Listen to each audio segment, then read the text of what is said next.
Hey everybody, welcome back to the shop. My name is Doug. I am talking to you from all the way over on the other end of the shop this morning because the project that we have at hand today is to build a 16-foot long fixture table for welding the fuselage on the Hatz Classic. I thought I'd do a little video because we're straightening some boards old school, and this is going to be able to be applied to this fixture table as well as wing spars and straightening any piece of wood that's longer than you'd be able to fit on the average joiner. So let's take a look at what we're going to be doing today, and thanks for stopping by. Alright, here's a better look at what we're doing. I've got the two side pieces for the fixture. They're 16 foot long. That's a 10-foot join to a 6-foot with a 4-foot sistered remaining 2x6 on the back side. The issue that we're having with this is that there's really no way to fasten these other than being on one giant flat table, which I don't have the luxury of working with, to be completely planar. So inevitably what you have is either coming out with a cup surface or coming out with a dished surface. And when we go to the whiteboard, we'll explain and take a look at better visualize on how that's going to be eliminated. So let's go to the whiteboard.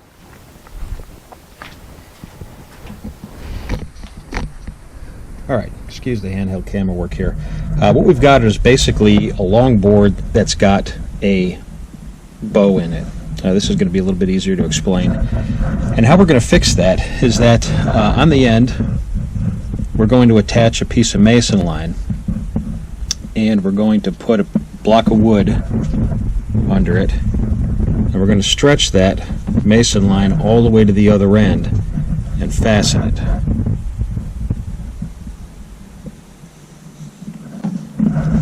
Alright, so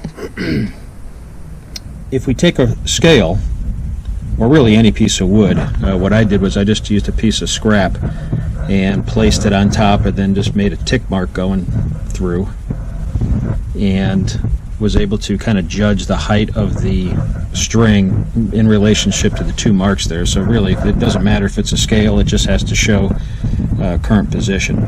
But at any rate, you find the place that's the lowest on the board, and let's say it's going to be right here. Alright, and let's say it's a 1/2 inch. Alright, if we take the length of this board, we make a hash mark at the quarter way lengthwise,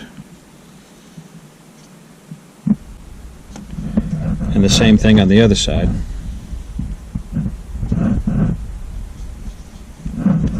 This would be 0 here at the ends.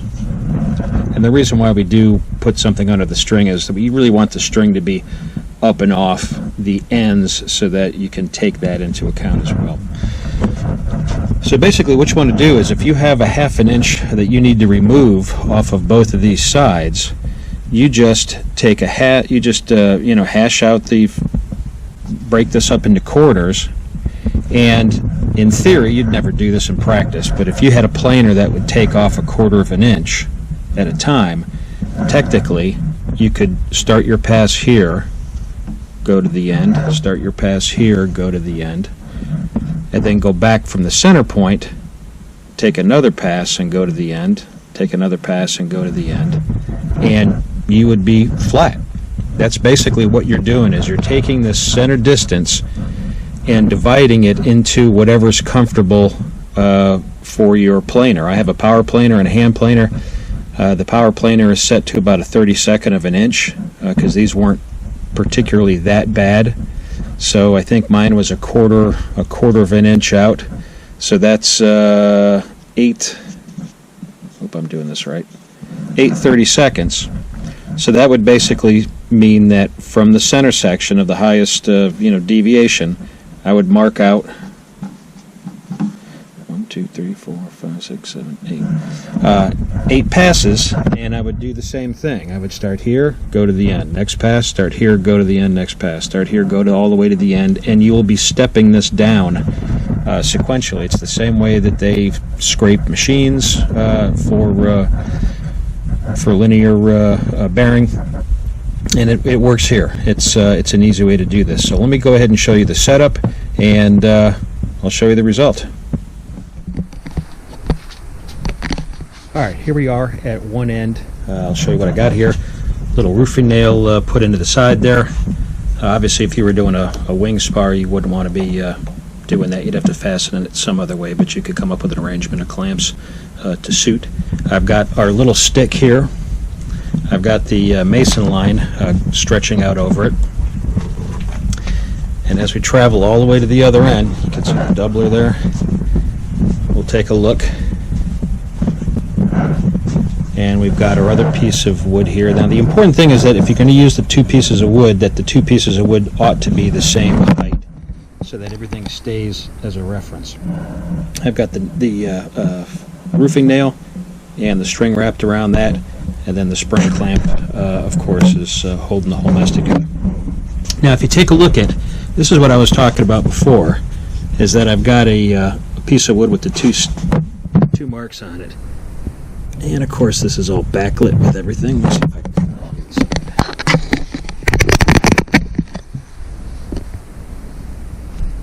You can kind of see in relationship as to where that mason line sits.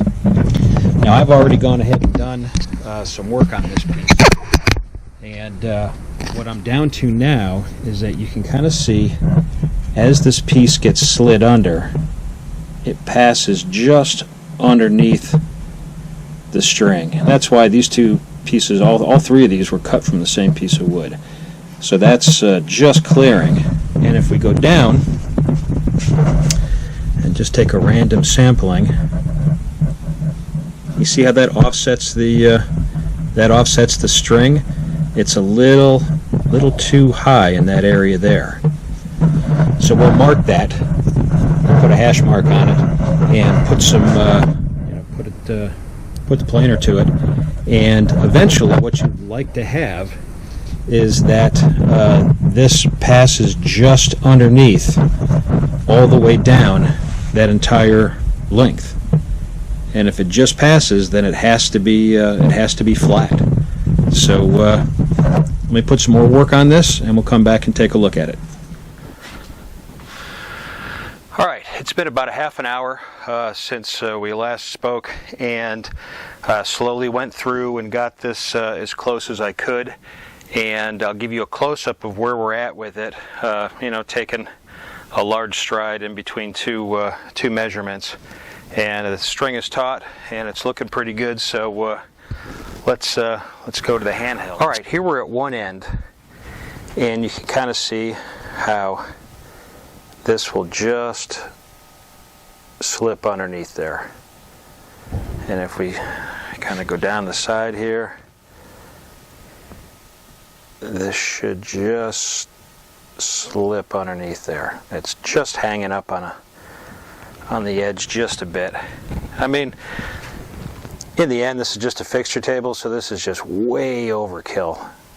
But, you start to apply that to wing spars and whatnot, and you can get things pretty flat if you just want to try, have the patience, and then modulate. The closer you get, the less you have to take off. So you have to kind of, whatever means you're using it, whether it's a hand plane or a power plane, you're going to have to adjust your cut.